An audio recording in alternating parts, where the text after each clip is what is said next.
ইউনূস মোদি বৈঠকের পর সম্পর্ক ইতিবাচক ধারায় ফেরার আশা বিশেষজ্ঞদের।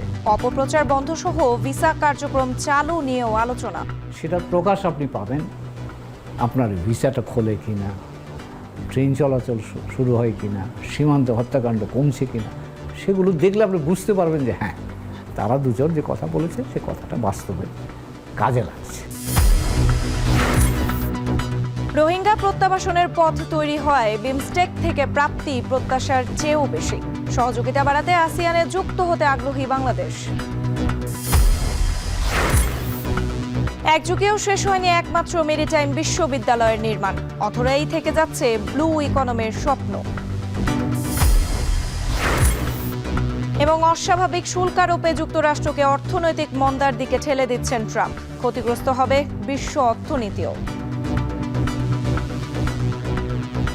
গ্লোবাল মার্কেটে হবে ভয়াবহ অবস্থা, সারা বিশ্ব একটা অর্থনৈতিক অস্থিরতার মধ্যে পড়ে যাবে।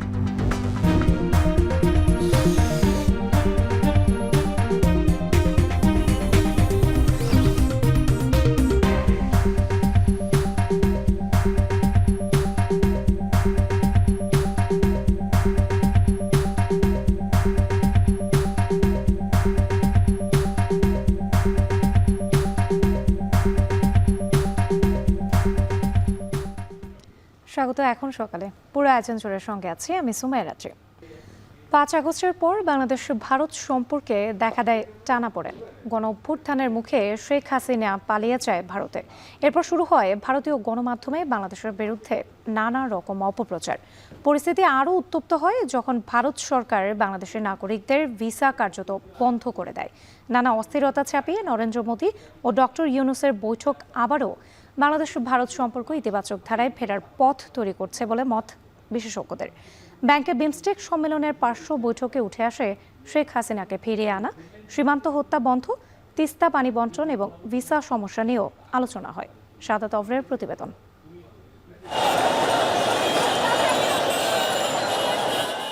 জুলাই গণঅভ্যুত্থানের মুখে ভারতে আশ্রয় নেওয়ার পরপরই শেখ হাসিনার সঙ্গে দেখা করেন দেশটির জাতীয় নিরাপত্তা উপদেষ্টা অজিত দোভাল। এরপর থেকেই দ্বিপাক্ষিক সম্পর্কে দেখা দেয় অস্থিরতা।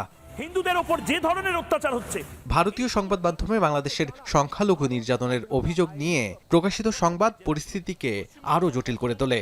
এরই মধ্যে পূর্ব ঘোষণা ছাড়াই গোমতী নদীর বাঁধ ছেড়ে দেয়ায় দক্ষিণ পূর্বাঞ্চলের 15টি জেলা প্লাবিত হয়। ক্ষতিগ্রস্ত হয় প্রায় 50 লাখ মানুষ। পরিস্থিতি আরও উত্তপ্ত হয় যখন বাংলাদেশি নাগরিকদের ভিসা দেয়া কার্যত বন্ধ করে দেয় ভারত সরকার।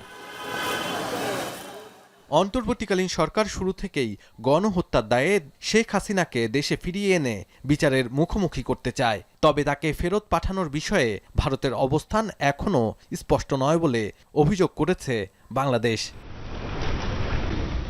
এরই মধ্যে থাইল্যান্ডে বিমস্টেক অন্তর্ভুক্ত 7 দেশের শীর্ষ সম্মেলন অনুষ্ঠিত হয়। সেখানেই সম্মেলনের সাইডলাইনে আলোচিত বৈঠকটি অনুষ্ঠিত হয় ভারত প্রধানমন্ত্রী নরেন্দ্র মোদী ও প্রধান উপদেষ্টা ডক্টর মোহাম্মদ ইউনূসের মধ্যে।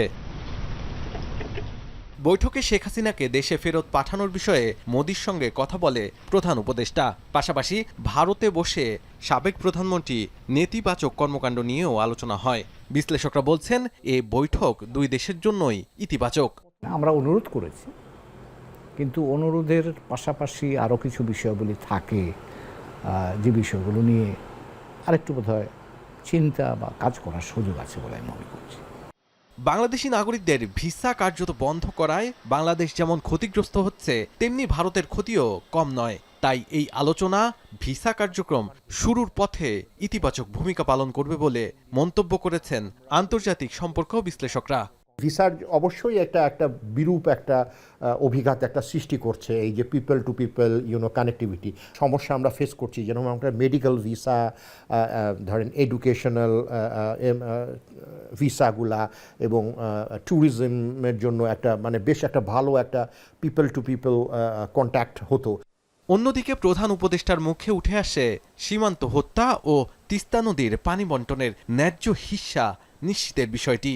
বায়োল্যাটারাল ইস্যু প্রায় অনেকগুলো এখানে কাভার হয়েছে, যেরকম সীমান্ত কিলিংস, তারপরে আমাদের ওয়াটার গ্যাঞ্জেসের তিস্তার ইস্যুসগুলা কাভার হয়েছে। পারস্পরিকভাবে তারা দুজনের প্রতি কতটা দায়বদ্ধতা বোধ করেন সেটার প্রকাশ আপনি পাবেন আপনার ভিসাটা খোলে কিনা, ট্রেন চলাচল শুরু হয় কিনা, সীমান্তে হত্যাকাণ্ড কমছে কিনা, সেগুলো দেখলে আপনি বুঝতে পারবেন যে হ্যাঁ, তারা দুজন যে কথা বলেছে সে কথাটা বাস্তবে কাজে লাগছে। এছাড়াও নরেন্দ্র মোদীর মুখে উঠে আসে বাংলাদেশের নির্বাচন ও সংখ্যালঘুদের কথা। প্রধান উপদেষ্টা মহোদয় নির্বাচনের ব্যাপারে গুরুত্ব দিয়ে একটা কথা বলেছেন, তো সেটার কিন্তু অডিয়েন্স আপনি শুধু ব্যাংকক নয়, এটার আরও বড় অডিয়েন্স আছে। তবে বাংলাদেশ ভারত সম্পর্ক স্বাভাবিক করতে চায় বাংলাদেশ, তা স্পষ্ট হয়েছে এই বৈঠক বাংলাদেশের আমন্ত্রণে হওয়ায়। তবে বৈঠকে উঠে আসা বিষয়ের কোনগুলো বাস্তবায়ন করবে ভারত তা এখন দেখার বিষয়। শাহাদাত অফরো, এখন, ঢাকা। রোহিঙ্গা প্রত্যাবাসন প্রক্রিয়ার উদ্যোগ এবং অধ্যাপক ইউনূস ও নরেন্দ্র মোদীর বৈঠকের পর বিমস্টেকের মর্যাদা আরও বাড়ল বলে মনে করছেন ভূ রাজনৈতিক বিশ্লেষকরা। এবারে বিমস্টেকে বাংলাদেশ সাফল্য অনেক বেশি বলেও মনে করা হচ্ছে। ভারত বাংলাদেশ সম্পর্ক স্বাভাবিক হলে উভয় দেশই লাভবান হবে। এটি বরফ গলানোর সূচনা হলেও বৈঠকের সাফল্য নির্ভর করছে ভারতের সদিচ্ছার উপর। হাসিব বিল্লাহ জানাচ্ছেন বাকিটা। Nobel Peace Laureate 2006, Professor Muhammad Yunus, a Bangladeshi social entrepreneur. He's done 2015 সালে ভারতের মুম্বাইয়ে অনুষ্ঠিত 120তম ভারতীয় বিজ্ঞান কংগ্রেসের উদ্বোধনী অনুষ্ঠানে নোবেলজয়ী অধ্যাপক ইউনূসকে স্বর্ণপদক প্রদান করেন দেশটির প্রধানমন্ত্রী নরেন্দ্র মোদী। 10 বছর আগের সেই চেক পোশাক গায়ে সেদিনের বাধাই করা ছবিটি নরেন্দ্র মোদীর হাতে তুলে দেন সহস্র শহীদের রক্তে গোড়া বাংলাদেশের অন্তর্বর্তী সরকারের প্রধান উপদেষ্টা। প্রতিবেশী পলাতক প্রধানমন্ত্রীর আশ্রয়দাতা দেশের সরকার প্রধানকে তিনি বলেন, দুই দেশের জনগণের কল্যাণে ভারতের সঙ্গে কাজ করতে চায় বাংলাদেশ। 8 মাস আগের গণ অভ্যুত্থানের পর ঢাকা দিল্লি সম্পর্ক টানাপোড়েনের মধ্যে এই প্রথম অধ্যাপক ইউনূসের সঙ্গে নরেন্দ্র মোদীর বৈঠক। ব্যাংককে অনুষ্ঠিত বিমস্টেক সম্মেলনের পর ইউনূস মোদীর বৈঠকে দুই দেশের স্বাভাবিক সম্পর্কের শুরু বলে মনে করেন রাজনৈতিক বিশ্লেষকরা। নরেন্দ্র মোদীর সাথে তার যে সাইডলাইনে যে বৈঠকটি হয়েছে, এটি আমি বলবো আমাদের দিক থেকে দেখলে পরে খুবই সফল বৈঠক। কারণ আপনি জানেন যে এই ধরনের বৈঠকে আসলে কোনো প্রিফিক্সড এজেন্ডা থাকে না, কিন্তু আপনি যদি কেয়ারফুলি দেখেন যে যেটুকু তথ্য আমাদের হাতে আছে, তাতে মনে হয়েছে যে সমস্ত বিষয়ের অবতারণ আমরা করেছি ভারতের সাথে আলোচনায়, তার প্রত্যেকটি আমাদের জন্য খুবই গুরুত্বপূর্ণ। সত্যিকার অর্থে ভারতের সাথে আমাদের বরফ গলন হবে কি না সেটি আসলে নির্ভর করবে অনেকাংশে ভারতের সদিচ্ছার উপরে, রাজনৈতিক সদিচ্ছার উপরে। আমাদের দিক থেকে আমাদের ভারতের সাথে সম্পর্কের স্বাভাবিকীকরণের যে সদিচ্ছা, আমি মনে করি তার পূর্ণাঙ্গ বহিঃপ্রকাশ ঘটেছে। এদিকে বিমস্টেক সম্মেলন থেকে ঘোষণা আসে বাংলাদেশে আশ্রয় নেয়া তালিকাভুক্ত 8 লাখ রোহিঙ্গার তালিকা থেকে প্রথম ধাপে 1,80,000 রোহিঙ্গাকে মিয়ানমারে প্রত্যাবাসনের জন্য চিহ্নিত করেছে দেশটির কর্তৃপক্ষ। একই সাথে তাদেরকে ফেরত নেওয়ার ব্যাপারেও বাংলাদেশকে নিশ্চয়তা দিয়েছে মিয়ানমার। তবে প্রত্যাবাসন প্রক্রিয়া দ্রুত শুরু করার আহ্বান জানান এই বিশ্লেষক। মিয়ানমারের পক্ষ থেকে তাদের উপপ্রধানমন্ত্রী বলেছেন যে তারা সম্মত হয়েছেন শুরুতে তারা 1,80,000 রোহিঙ্গা ফেরত নেবেন। এই মাল্টিল্যাটারালিজম এবং এটি খুবই গুরুত্বপূর্ণ বাংলাদেশের জন্য। এটা দেখেন মাল্টিল্যাটারাল প্ল্যাটফর্মে কিন্তু হলো শেষ পর্যন্ত, এটা কিন্তু বায়োল্যাটারাল অনেক মিটিং আমাদের হয়েছে, সেখান থেকে ঘোষণা আসেনি। আজকে বিমস্টেকের বৈঠকে গিয়ে ঘোষণা এসছে। এদিন শ্রীলঙ্কার প্রধানমন্ত্রী হরিণী আমাসুদিয়ার সাথে বৈঠকে দুই নেতা বাণিজ্য ও সহযোগিতা সম্প্রসারণের অঙ্গীকার করেন। বাংলাদেশ থেকে পাচার হওয়া টাকা উদ্ধারে দেশটির সহযোগিতা চান প্রধান উপদেষ্টা। দ্বিপক্ষীয় বৈঠকে থাইল্যান্ডের প্রধানমন্ত্রীর কাছে ভ্রমণকারী বাংলাদেশি নাগরিকদের জন্য ভিসা প্রক্রিয়া সহজ করার আহ্বান জানান ডক্টর ইউনূস। এদিন নেপাল ও ভুটানের প্রধানমন্ত্রীর সঙ্গেও দ্বিপাক্ষিক বৈঠক করেন অন্তর্বর্তী সরকার প্রধান। সম্মেলনে তৃতীয়বারের মতো বঙ্গোপসাগরীয় দেশগুলোর আঞ্চলিক সহযোগিতা জোট বিমস্টেকের সভাপতির দায়িত্ব নেয় Bangladesh. And the government of Bangladesh, I would like to place on record our deep appreciation, particularly because this is the first time Bangladesh is assuming the chairmanship of BIMSTEC after the establishment of BIMSTEC Secretariat. It is with great humility that I accept the onerous responsibility for Bangladesh to lead the organization. ভূরাজনৈতিক বিশ্লেষকরা বলছেন, বিমস্টেক সম্মেলন ছাড়িয়ে আন্তর্জাতিক সম্প্রদায়ের কাছে আরো উজ্জ্বল হলো বাংলাদেশের অবস্থান। Bangladesh will remain committed to actively promoting and enhancing the interests of the BIMSTEC region to achieve our common objectives with unwavering determination to bring about shared prosperity.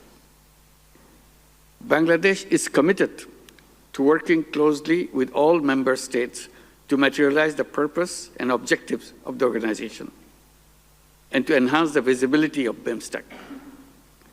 I would count on the wisdom and the foresight of the leaders and understanding of the range of actors and stakeholders within BIMSTEC's process. Let's work to build a prosperous, stable, harmonious region that our people aspire. We look forward to see you all in Dhaka for the 7th BIMSTEC Summit. অন্যদিকে দক্ষিণ এশিয়ার অর্থনৈতিক জোট আসিয়ানে বাংলাদেশের সদস্য পদের জন্য থাইল্যান্ডের বিশিষ্টজনদের আহ্বান জানান অন্তর্বর্তী সরকার প্রধান। শুক্রবার থাইল্যান্ডের সাবেক প্রধানমন্ত্রী, শীর্ষ ব্যবসায়ী, শিক্ষাবিদ ও নাগরিক সমাজের নেতাদের সঙ্গে এক প্রাতরাশ বৈঠকে অধ্যাপক ইউনুস বলেন, এই পথই আমাদের ভবিষ্যৎ। থাইল্যান্ড থেকে হাসিব বিল্লাহ। এখন দক্ষ জনবলের অভাব আর প্রযুক্তিগত দুর্বলতায় থমকে আছে দেশে বিশাল সমুদ্র সীমার সম্পদ আহরণ। প্রতিযোগী দেশগুলো অনেক দূর এগিয়ে গেলেও এ নিয়ে উদাসীন দেশের নীতি নির্ধারকরা। এদিকে দক্ষ জনবল গড়ে তুলতে এক যুগ আগে চট্টগ্রামে শুরু হয় একমাত্র মেরিটাইম বিশ্ববিদ্যালয়ের কাজ, কিন্তু অজানা কারণে এখনও শেষ হয়নি নির্মাণ। ফলে অনেকটা অধরাই থেকে যাচ্ছে ব্লু ইকোনমির স্বপ্ন। শোয়েব রহমান জানাচ্ছেন বাকিটা। 1,18,000 বর্গ কিলোমিটার সমুদ্র সীমা, সাথে 200 নটিক্যাল মাইল পর্যন্ত একচ্ছত্র অর্থনৈতিক অঞ্চল। তবে ব্লু ইকোনমির বিলিয়ন বিলিয়ন ডলারের সে সম্ভাবনা নিংড়ে নেয়ার কাজ এখনো শুরু করতে পারেনি বাংলাদেশ, যার প্রধান বাধা দক্ষ জনশক্তি ও প্রযুক্তিগত দুর্বলতা।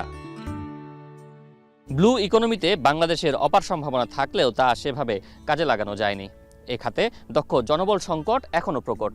এই অবস্থা থেকে উত্তরণে কর্ণফুলী তীরে গড়ে উঠছে বাংলাদেশ মেরিটাইম ইউনিভার্সিটি।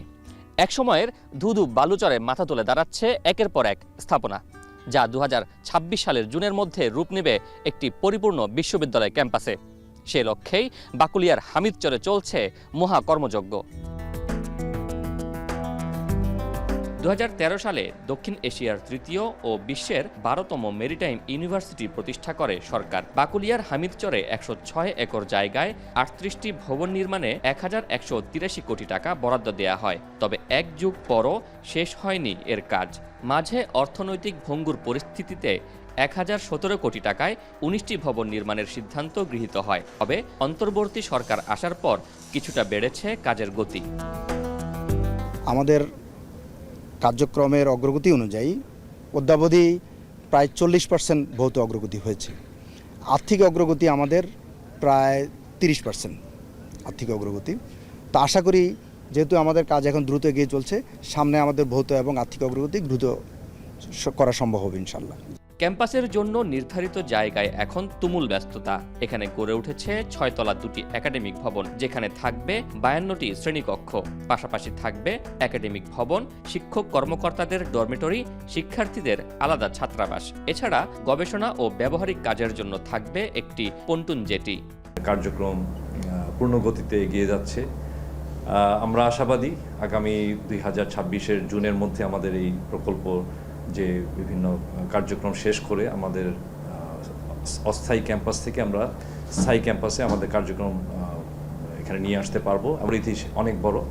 এখানে আমাদের ছাত্রছাত্রীদের জন্য যে সুযোগ সুবিধা, যেটা আমরা ঢাকায় হয়তো স্থানের অভাবে আমরা সেটা করতে পারছি না, এবং শিক্ষকদের জন্য বা অন্যান্য যারা স্টাফ থাকবেন তাদের জন্য যথেষ্ট পরিমাণ এখানে আমাদের সুবিধা থাকবে। বর্তমানে এই বিশ্ববিদ্যালয়ের কার্যক্রম পরিচালিত হচ্ছে রাজধানীর মিরপুরে ভাড়া করা 2টি ভবনে। স্থান স্বল্পতা ও সুযোগের ঘাটতির কারণে কেবল 5টি বিষয়ে পাঠদান চলছে। এছাড়াও ব্যবহারিক জ্ঞানের জন্য নির্ভর করতে হচ্ছে অন্য বিশ্ববিদ্যালয়ের ওপর। আসলে গবেষণার সুযোগ থেকে শুরু করে সব ধরনের ফেসিলিটিস, এক্সট্রা কারিকুলার অ্যাক্টিভিটিস থেকে শুরু করে সব ধরনের অ্যাক্টিভিটিসের মানে একদম ভালো সুযোগ পাবে।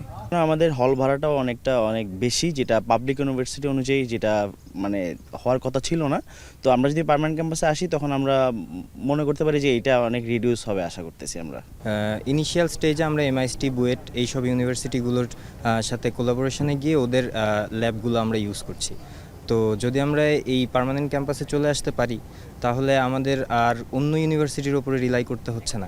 ফেসিলিটিস বাড়বে, আমাদের জায়গা অনেক বেশি, এখানে আরও ডিপার্টমেন্ট আরও ফ্যাকাল্টিস নিয়োগ হবে, কিন্তু আমাদের এখানে একটা জিনিসে আমাদের মনোযোগ দেওয়া উচিত, সেটা হচ্ছে গিয়ে কোয়ালিটি সম্পন্ন শিক্ষক। এই বিশ্ববিদ্যালয়ে সমুদ্র গবেষণা ও কার্যক্রমে দক্ষ জনবল তৈরি করলেও প্রযুক্তিগত সহায়তা ও সরকারের নীতিগত সহায়তা না পেলে অধরাই থেকে যাবে দেশের সমুদ্র সম্পদ। শোয়েব রহমান, এখন চট্টগ্রাম। এবার জানাবো ফেরার খবর।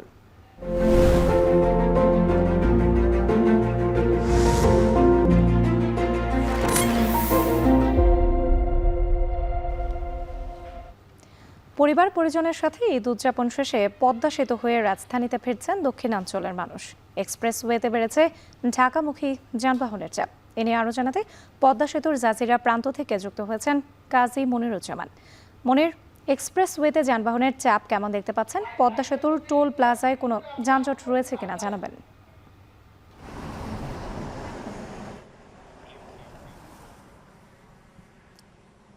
রাত্রি দক্ষিণাঞ্চলের মানুষ কিন্তু ঈদ আনন্দ শেষে পরিবার পরিজনের সাথে ঈদের আনন্দ ভাগাভাগি শেষে কিন্তু ঢাকায় অর্থাৎ রাজধানীমুখী হচ্ছেন। সকাল থেকে আমরা দেখছি যে এক্সপ্রেসওয়েতে কিন্তু বেশ যানবাহনের চাপ বেড়েছে। বিশেষ করে আমরা যদি বলি গণপরিবহন এবং সেই ক্ষেত্রে পাশাপাশি কিন্তু ব্যক্তিগত যানবাহন, বিশেষ করে মোটরসাইকেলের কিন্তু বেশ চাপ রয়েছে।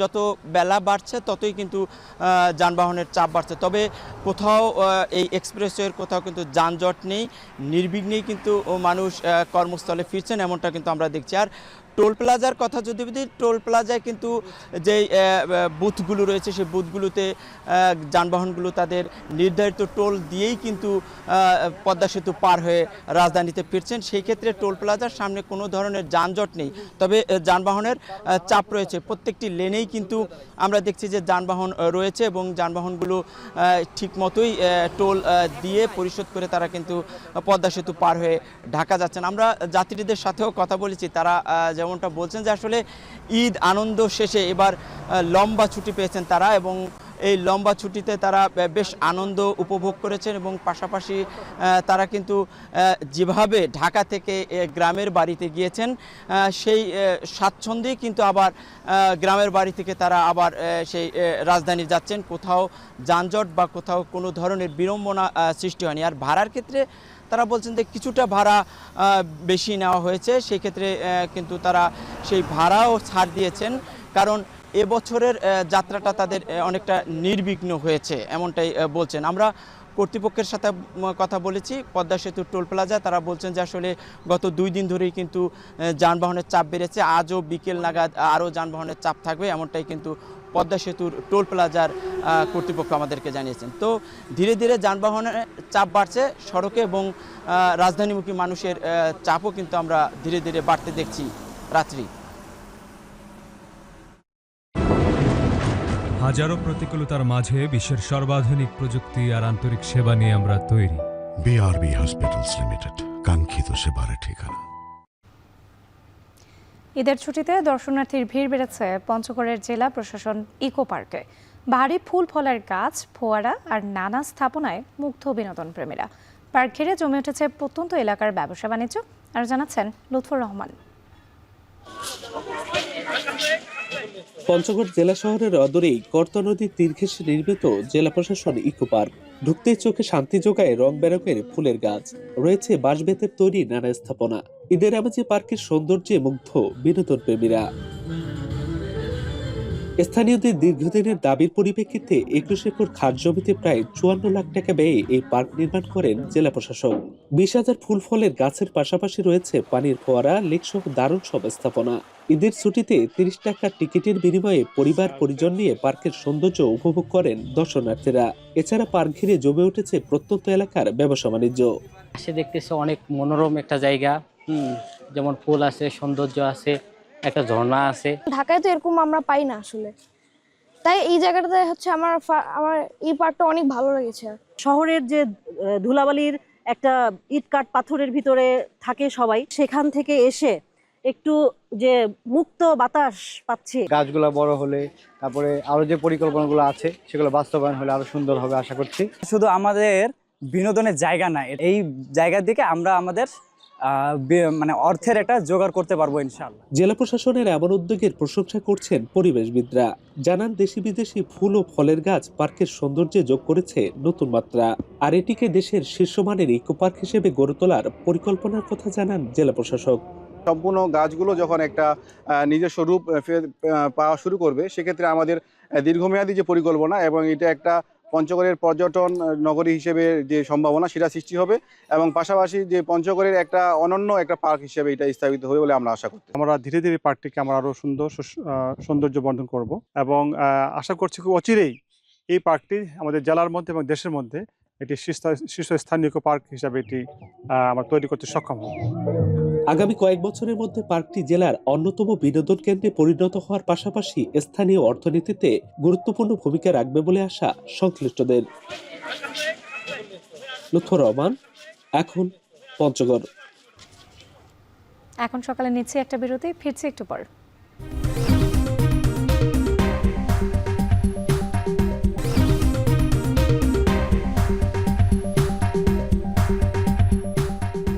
বিরতির পর ফিরে এলাম, দেখছেন এখন সকাল।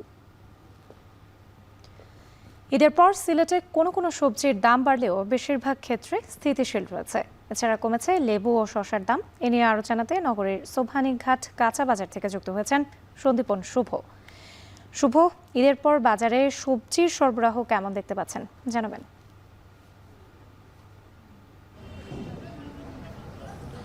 রাত্রি সোভানীঘাটের এই বাজারটি হচ্ছে পাইকারি এবং খুচরা উভয় জন্যই কিন্তু একটি বিখ্যাত বাজার এবং এখানে আমরা ঈদের পরে এসেছি আগেও এবং আজকেও আমরা সকাল থেকেই ভোর থেকে এখানে ছিলাম, যেটি আমরা দেখলাম যে আসলে ঢিলেঢালা বাজার। আসলে ঈদের পরে মানুষজন ক্রেতা সমাগম বা বিক্রেতা সমাগম অনেকটা কম থাকলেও বাজার কিন্তু আস্তে আস্তে জমে উঠছে এবং বাজারে দামের ক্ষেত্রে যে বিষয়টি হয়েছে যে রমজানে আমরা যেমনটি দেখেছিলাম যে লেবু শসা সহ বেশ কিছু সবজির ক্ষেত্রে কিন্তু উত্তাপ ছড়িয়েছিল বাজারে, কিন্তু আজকে কিন্তু আমরা এসে দেখলাম ঈদের পর থেকে আস্তে আস্তে সব কিছুরই দাম কমতে শুরু করেছে। যেমন আমি যদি প্রথমেই শসার কথা বলি, সেই শসাটি কিন্তু রমজান মাসে আমরা 80 থেকে 90 টাকা পর্যন্ত কিনতে হয়েছিল বা ক্রেতারা কিনেছেন, সেক্ষেত্রে আজকে কিন্তু সেটি 40 থেকে 50 টাকায় বিক্রি হচ্ছে। এবং লেবুর কথা কিন্তু বলতেই হয় যে লেবু কিন্তু সোনার হরিণের মতো হয়ে গিয়েছিল, সেটি কিন্তু প্রতি পিস কিন্তু 30 থেকে 40 টাকায় বিক্রি হয়েছে, এমনও নজির ঘটেছিল। কিন্তু এই রমজানের পরে ঈদের পরে কিন্তু সেটি হালি প্রতি মাত্র 20 থেকে 30 টাকায় বিক্রি হচ্ছে। তো এইভাবেই কিন্তু অনেক সবজির দাম কমেছে। যে আমি যদি নাম ধরে ধরে বলতে চাই, সেক্ষেত্রে টমেটোর দাম কিন্তু মাত্র 20 টাকায় বিক্রি হচ্ছে এখানে, বাঁধাকপি 15 থেকে 20 টাকায় বিক্রি হচ্ছে, লাউ 30 টাকায় বিক্রি হচ্ছে, 40 টাকা থেকে 50 টাকায় বিক্রি হচ্ছে বেগুনের দাম। এর পাশাপাশি লাউয়ের কেজি কিন্তু কেজি প্রতি 30 টাকায় বিক্রি হচ্ছে। এর পাশাপাশি আমি কাঁচামরিচের কথা যদি বলি, কাঁচা লঙ্কা কিন্তু এখানে 60 থেকে 70 টাকায় বিক্রি হচ্ছে। কিছুটা দাম বেড়েছে হচ্ছে ঝিঙ্গা, পটল, এগুলোর দাম কিন্তু বেড়েছে। ঝিঙ্গা 60 থেকে 70 টাকায় বিক্রি হচ্ছে এবং পটল বিক্রি হচ্ছে 50 থেকে 60 টাকায়। এবং সজনি ডাঁটা যেটি, সেই সজনি ডাঁটার দামও কিন্তু অনেকটাই কমেছে, আজকে মাত্র 140 টাকায় বিক্রি হচ্ছে, কিন্তু রমজান মাসে সেটি 200 থেকে 250 টাকা পর্যন্ত বিক্রি হচ্ছে, অর্থাৎ অনেক দাম কমে গেছে কিন্তু সজনি ডাঁটার। এবং এর পাশাপাশি যদি আমি আরও কিছু সবজির কথা বলি, বিশেষ করে কিন্তু কাঁচা আম যেটি, সেই কাঁচা আম কিন্তু বাজারে পাওয়া যাচ্ছে এবং কাঁচা আমের দামও কিন্তু বর্তমানে অনেকটাই মোটামুটি বেশি আছে, যেমন 120 টাকায় বিক্রি হচ্ছে। এছাড়া অন্যান্য সবজি যেগুলো রয়েছে সেগুলো কিন্তু দাম অনেকটাই হাতের নাগালে রয়েছে এবং মানুষ কিন্তু স্বস্তিতে আছেন। তো রাত্রি সিলেটের সবজি বাজার থেকে এই ছিল আমার কাছে সর্বশেষ। সিলেট থেকে যুক্ত ছিলেন সন্দীপন শুভ, জানাচ্ছিলেন বাজার পরিস্থিতির খবর। অনাবৃষ্টি ও দাবদাহে বিপর্যস্ত হবিগঞ্জের চা বাগানগুলো নতুন করে না আসায় গত বছরের তুলনায় উৎপাদন কমেছে প্রায় 80%। এতে উৎপাদন লক্ষ্যমাত্রা ব্যাহত হওয়ার পাশাপাশি আর্থিক ক্ষতির শঙ্কা শিল্প সংশ্লিষ্টদের। শঙ্কা আছে জলবায়ু পরিবর্তনের কারণে খরার প্রভাব আরও দীর্ঘ হতে পারে, তাই চা শিল্পকে টিকিয়ে রাখতে দ্রুত ব্যবস্থা নেওয়ার তাগিদ সংশ্লিষ্টদের। হবিগঞ্জ থেকে কাজল সরকারের প্রতিবেদন। রং হারিয়ে বিবর্ণ বিস্তীর্ণ চা বাগান, অথচ এসময় সবুজ পাতায় ঢেকে থাকার কথা প্রতিটি বাগান। দীর্ঘদিন বৃষ্টি না হওয়ায় রোদ আর শুকনো আবহাওয়ায় তামাটে রং ধারণ করেছে চা গাছ। সাধারণত মার্চ মাসে সবচেয়ে মানসম্পন্ন চা উৎপাদন হয়। এজন্য জানুয়ারি থেকে মার্চ পর্যন্ত বাগানে 5 থেকে 7 ইঞ্চি পানির দরকার হয়, যার জন্য নির্ভর করতে হয় বৃষ্টির ওপর। তবে চলতি মৌসুমে এখন পর্যন্ত বৃষ্টি না হওয়ায় খরায় পড়ছে হবিগঞ্জের 24টি চা বাগান।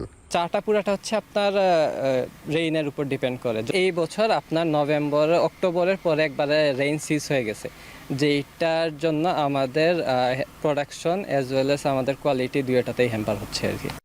চলতি বছর দেশে চা উৎপাদনের লক্ষ্যমাত্রা 9 কোটি 30 লাখ কেজি। তবে গত বছরের এ সময়ের তুলনায় চলতি বছর চায়ের উৎপাদন কমেছে প্রায় 80%। তাদের দাবি, শিগগিরই বৃষ্টির দেখা মিললেও খরার প্রভাব কাটাতে সময় লাগবে আরও অন্তত 2 থেকে 3 মাস।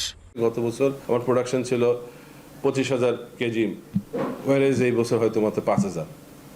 এই নিশ্চয়ই কি হলাম, আমি তার মানে এখানে পিছায় গেলাম। এই যে এফেক্টটা, এটা কিন্তু ডিউরেশনটা থাকবে এপ্রিল, মে, জুন। এই বছর আমাদের টার্গেট হইল 103 মিলিয়ন কেজি উৎপাদনের, কিন্তু এখনের যে অবস্থা, গত 3 মাস কোনো ধরনের কোনো বৃষ্টিপাত নাই। এটা চা বাগান এত প্রচণ্ড খরার মধ্যে টেম্পারেচার এত হাই, এই চা বাগানকে কোনো অবস্থাতেই বাঁচায় রাখা আমাদের পক্ষে সম্ভবপর হচ্ছে না। এদিকে সংকট কাটাতে কৃত্রিম সেচের বিষয়টি বেশ ব্যয়বহুল। এছাড়া চা শিল্প বাণিজ্য মন্ত্রণালয়ের আওতায় থাকায় সেচ, বিদ্যুৎ বা ব্যাংক ঋণের সুবিধা পেতে নানা সমস্যার মুখোমুখি হতে হয় বাগান মালিকদের। তাই অর্থনৈতিকভাবে অন্যতম গুরুত্বপূর্ণ খাতটি কৃষি মন্ত্রণালয়ের আওতায় নেয়ার তাগিদ তাদের। এখন আমাদের কৃষি রিয়াতে, কিন্তু যেহেতু একসময় চা এক্সপোর্ট করতে দেখে আমরা ছিলাম গিয়া বাণিজ্য মন্ত্রণালয়। যে কোনো একটা মন্ত্রণালয়ের কাছে দিয়ে যদি আমাদের কৃষি মন্ত্রণালয় দেয়, তাহলে হয়তো বা এটা সমস্যার সমাধান হতে পারে। এখন সরকারের মাধ্যমে যদি বিদ্যুতায়নের ব্যবস্থা করা হয়, সেচের মাধ্যমে যদি এই ধরনের ফ্যাসিলিটিস সরকার চা বাগানের দিকে মনোনিবেশ করেন, তাহলে আমার মনে হয় কিছু একটা উন্নত করা সম্ভব। বিশেষজ্ঞরা বলছেন, জলবায়ু পরিবর্তনের প্রভাবে অনাবৃষ্টি বা খরা আরও প্রকট হতে পারে। তাই চা শিল্পকে টিকিয়ে রাখতে দরকার কার্যকর পদক্ষেপ। প্রতি বছর কমছে চায়ের উৎপাদন। এতে একদিকে যেমন মালিকপক্ষ ক্ষতিগ্রস্ত হচ্ছে, তেমনি আয় কমেছে শ্রমিকের। এ অবস্থায় চা শিল্পের সাথে জীবন জীবিকা নির্ভরশীল লাখ লাখ শ্রমিক তাদের ভবিষ্যৎ জীবিকা নিয়ে দুশ্চিন্তায়। কাজল সরকার, এখন হবিগঞ্জ। হিন্দু সম্প্রদায়ের ধর্মীয় উৎসব অষ্টমী স্নান উপলক্ষে ময়মনসিংহের পুরাতন ব্রহ্মপুত্র নদের দুপারে নেমেছে হাজারো পুণ্যার্থীর ঢল। এ নিয়ে আরও জানাতে নগরীর থানার ঘাট থেকে যুক্ত হয়েছেন ইমতিয়াজ আহমেদ। ইমতিয়াজ, অষ্টমী স্নানে কি কি আনুষ্ঠানিকতা রয়েছে পুণ্যার্থীদের জানাবেন?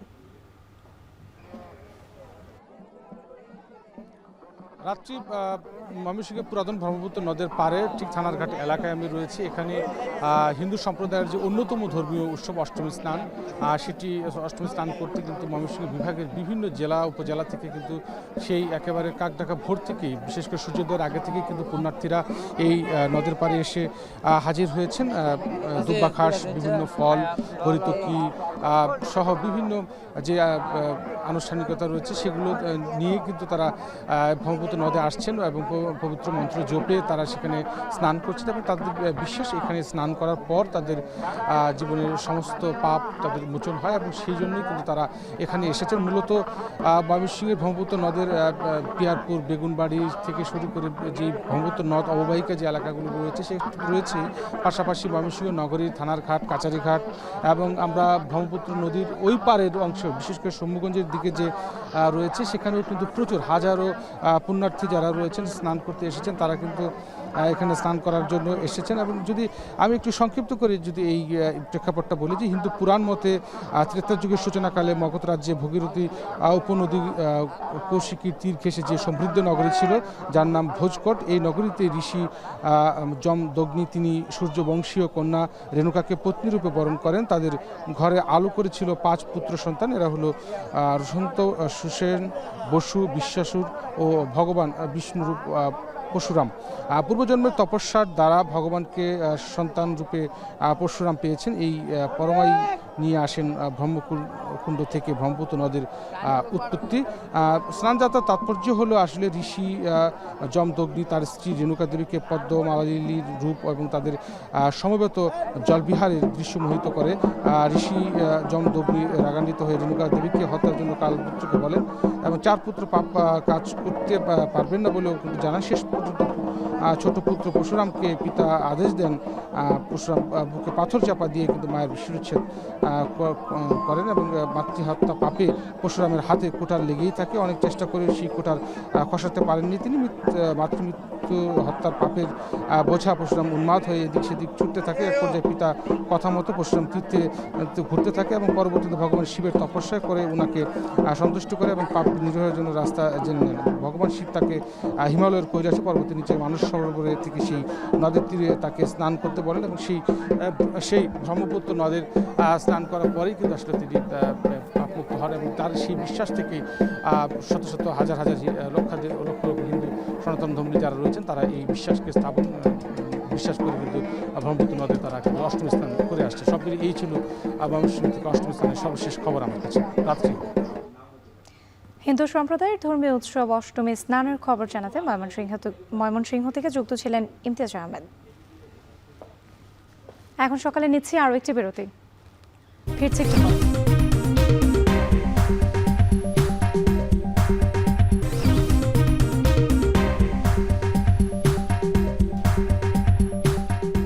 ফিরে এলাম বিরতির পর, দেখছেন এখন সকাল।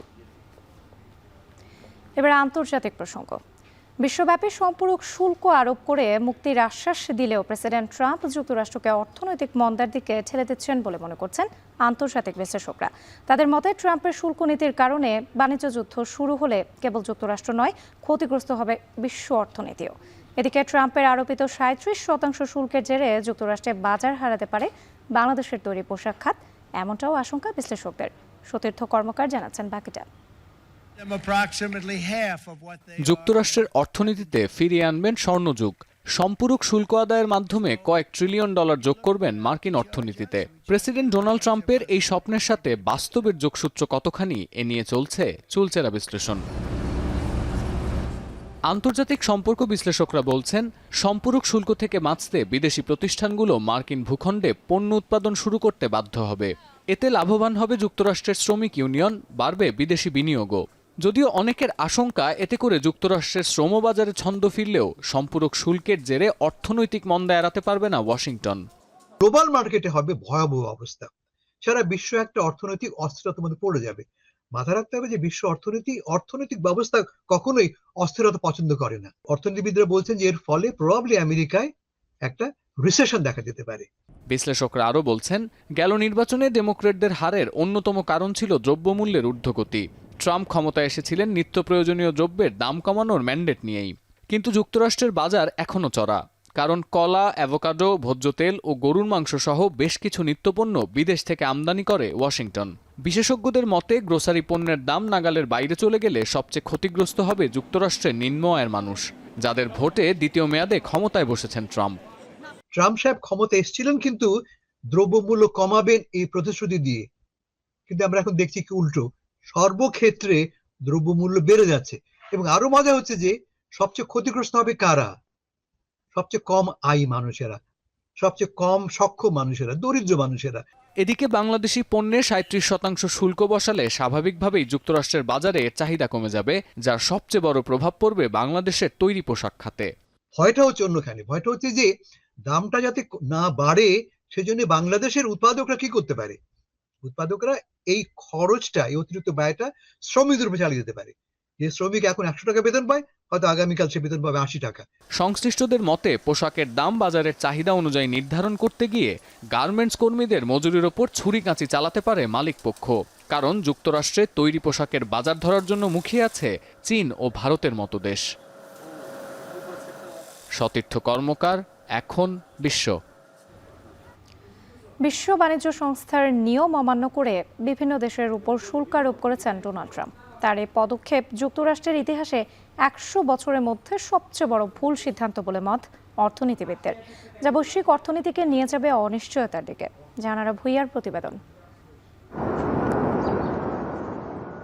নিজ দেশের বাণিজ্য ঘাটতি মেটাতে বিশ্বের বিভিন্ন দেশের উপর এক প্রকার শুল্ক যুদ্ধ শুরু করেছেন মার্কিন প্রেসিডেন্ট ডোনাল্ড ট্রাম্প। তার এই ঘোষণার পর থেকেই বিশ্ব অর্থনীতির আলোচনার কেন্দ্রবিন্দুতে পরিণত হয়েছে ট্রাম্পের ট্যারিফ নীতি। বুধবার নতুন করে বিশ্বের প্রায় 90টি দেশের উপর সম্পূরক শুল্ক আরোপ করেছে ট্রাম্প প্রশাসন। সর্বোচ্চ 50% থেকে সর্বনিম্ন 10% পর্যন্ত ধার্য করা হয়েছে এই কর, যার মধ্যে বাংলাদেশের ওপর 37%, ভারতে 27%, পাকিস্তানে 29%, চীনে 34%, শ্রীলঙ্কা ও মিয়ানমারে 44% ও ভিয়েতনামে 46%। বিশ্বের বিভিন্ন দেশে উচ্চ হারে মার্কিন শুল্ক আরোপের সিদ্ধান্ত ওয়ার্ল্ড ট্রেড অর্গানাইজেশনের বিধি লঙ্ঘন করেছে বলে দাবি অর্থনীতিবিদদের। Based on the WTO rules, you have to follow the most favored nation principle. On it is not the same as reciprocal tariff. On this other thing is that if you have some disagreement, you should not take some unilateral decision. There are some specific disputes mechanism, and you have to use those mechanisms if you disagree.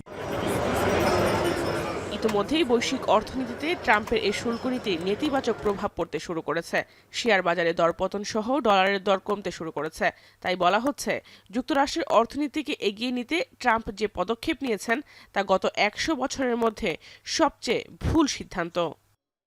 Because the supply chain is built in Asia, and this is dramatic in terms of what's going to do for growth, for cost, for I think many of these companies.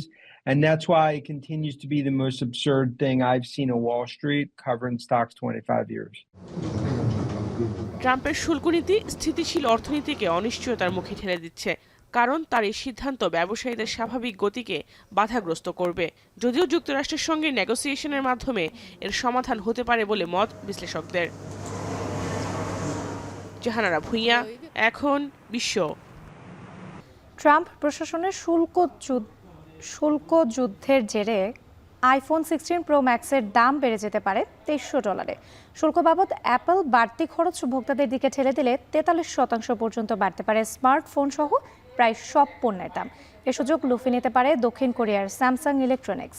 আরও জানাচ্ছেন নুসরাত কামাল। পছন্দের আইফোনের দাম আগেই ছিল আকাশ ছোঁয়া, এখন চলে যেতে পারে নাগালের আরও অনেক অনেক দূরে। যুক্তরাষ্ট্রের শুল্ক যুদ্ধের প্রভাবে আইফোনের মতো ভোক্তা পণ্যের ওপর প্রভাব পড়তে পারে সবচেয়ে বেশি। প্রযুক্তি প্রতিষ্ঠান অ্যাপল যদি শুল্ক বাবদ বাড়তি খরচ ভোক্তাদের দিকে ঠেলে দেয়, তাহলে খুচরা পর্যায়ে আইফোনের দাম বাড়বে 40%। বিশ্লেষণে উঠে এসেছে এমনটাই। ভিয়েতনাম আর ভারতে অ্যাপল অনেক কারখানা সরিয়ে নিলেও আইফোনের বড় অংশ এখনও তৈরি হয় চীনে। যুক্তরাষ্ট্রের তৃতীয় শীর্ষ বাণিজ্যিক অংশীদার দেশটির ওপরেই সবচেয়ে বেশি 54% শুল্ক আরোপ করেছে ওয়াশিংটন। মার্কিন শুল্কের বোঝা চেপেছে বাকি দুই দেশের ওপরও। শুল্ক অব্যাহত থাকলে কঠিন সংকটে পড়তে হবে আইফোন উৎপাদক যুক্তরাষ্ট্র ভিত্তিক অ্যাপলকে। বৃহস্পতিবার পুঁজিবাজারে 5 বছরের মধ্যে সর্বোচ্চ দরপতনের শিকার হয়েছে অ্যাপল। বাজার মূল্য কমেছে 9.5%। Consumers not going to pay it all. The manufacturer is going to pay some of it. The currency is going to eat some of it. সবশেষ মডেল আইফোন 16-এর সস্তা সংস্করণের দাম $800, যা বেড়ে দাঁড়াতে পারে $1142। নিউ ইয়র্ক ভিত্তিক আর্থিক পরামর্শদাতা প্রতিষ্ঠান রোজেনব্লাট সিকিউরিটিজের বিশ্লেষণ বলছে, এখন পর্যন্ত আইফোনের সবচেয়ে দামি সংস্করণ 6.9 ইঞ্চি ডিসপ্লে আর 1 টেরাবাইট স্টোরেজের 16 প্রো ম্যাক্সের দাম $1,600 থেকে বেড়ে $2,300 ছুঁতে পারে। সস্তা বা দামি দুক্ষেত্রেই 43% বাড়তি দাম গুনতে হতে পারে ভোক্তাদের। সম্ভাব্য মূল্যবৃদ্ধির জেরে অ্যাপলের স্মার্টফোনের বাজার পড়ে গেলে সে বাজার ধরার সুযোগ লুফে নিতে উঠে পড়ে লাগতে পারে দক্ষিণ কোরীয় tech giant Samsung. It's higher costs around the world. It'll flow through to consumers, it'll flow through to businesses. বছরে 22 কোটি আইফোন বিক্রি করে অ্যাপল। সবচেয়ে বড় বাজার যুক্তরাষ্ট্র, চীন ও ইউরোপে। বিশ্লেষকরা বলছেন, প্রধান বাজারগুলোতে আইফোনের বিক্রি কমেছে আগেই। অনেক ক্রেতাই বিক্রেতা প্রতিষ্ঠানের সাথে চুক্তির মাধ্যমে 2-3 বছর ধরে আইফোনের দাম পরিশোধ করেন। প্রতি বছরের মতোই আসছে সেপ্টেম্বরেও আইফোনের নতুন সিরিজ 17 বাজারে আসার আগে পুরনো মডেলের দাম না বাড়ানোর অনুরোধ অনেকের। নুজহাত কামাল, এখন বিশ্ব। এখন সকালে নিচ্ছি আরও একটি বিরতি, ফিরছি একটু পর।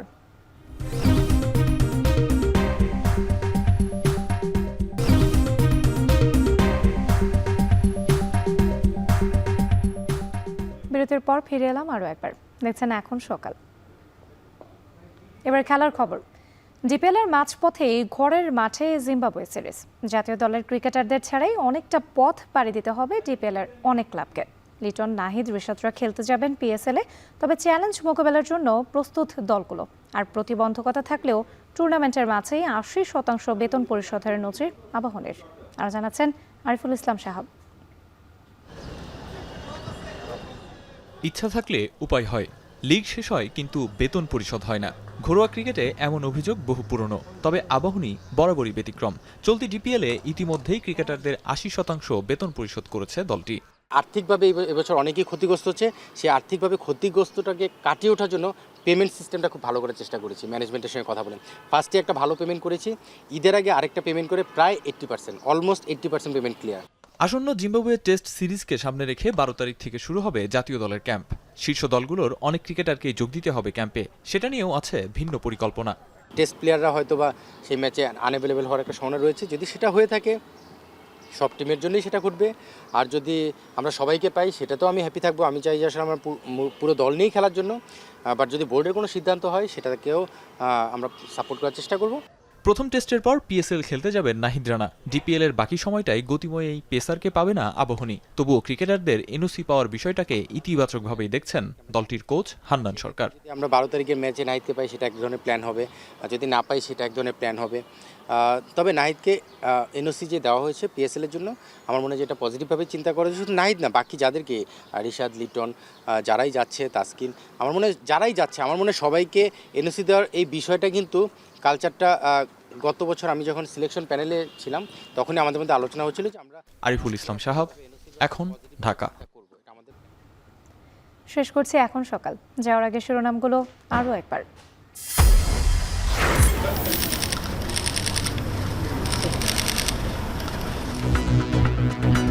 ইউনূস মোদি বৈঠকের পর সম্পর্ক ইতিবাচক ধারায় ফেরার আশা বিশেষজ্ঞদের। অপপ্রচার বন্ধ সহ ভিসা কার্যক্রম চালু নিয়েও আলোচনা। সেটার প্রকাশ আপনি পাবেন, আপনার ভিসাটা খোলে কিনা, ট্রেন চলাচল শুরু হয় কিনা, সীমান্তে হত্যাকাণ্ড কমছে কিনা, সেগুলো দেখলে আপনি বুঝতে পারবেন যে হ্যাঁ। রোহিঙ্গা প্রত্যাবাসনের পথ তৈরি হয় বিমস্টেক থেকে প্রাপ্তি প্রত্যাশার চেয়েও বেশি। সহযোগিতা বাড়াতে আসিয়ানে যুক্ত হতে আগ্রহী বাংলাদেশ। এক যুগেও শেষ হয়নি একমাত্র মেরিটাইম বিশ্ববিদ্যালয়ের নির্মাণ। অথরাই থেকে যাচ্ছে ব্লু ইকোনমির স্বপ্ন। এবং অস্বাভাবিক শুল্ক আরোপে যুক্তরাষ্ট্রকে অর্থনৈতিক মন্দার দিকে ঠেলে দিচ্ছেন ট্রাম্প। ক্ষতিগ্রস্ত হবে বিশ্ব অর্থনীতিও। গ্লোবাল মার্কেটে হবে ভয়াবহ অবস্থা, সারা বিশ্ব একটা অর্থনৈতিক অস্থিরতার মধ্যে পড়ে যাবে। এই ছিল এখন সকালের আয়োজনে। এখন টেলিভিশন ওয়েবসাইটে দেখতে ভিজিট করুন www.ekon.tv। এছাড়া ফেসবুকে দেখতে ভিজিট করুন facebook.com/tv.ekon এবং ইউটিউবে এখন টেলিভিশন দেখতে ভিজিট করুন youtube.com/c/ekontv।